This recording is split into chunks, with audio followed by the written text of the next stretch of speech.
You say in your piece that if the Trump pardons stand, especially Manafort and Stone, for example, and they're not investigated, there's no investigation around them, and there's no follow-up to them in the next administration, you say future presidents could treat their terms in office as 4-year licenses to commit heinous crimes with impunity.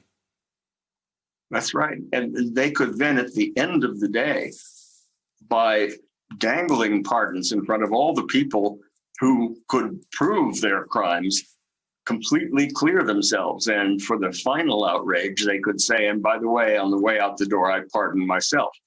If a self-pardon could be given recognition by any court, then the president would know that if he commits crimes from day one of his presidency to the end of 4 years, even horrible crimes, crimes like treason, crimes like,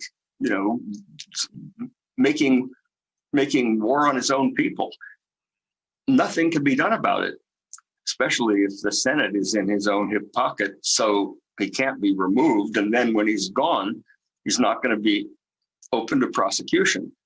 That would, as George Mason said, turn us from a constitutional republic into a monarchy or worse. And that's a nightmare. And so that's why a new administration can't simply look the other way in the interest of healing and moving ahead. We can only move ahead if we ensure some degree of accountability for someone who has been a criminal in office.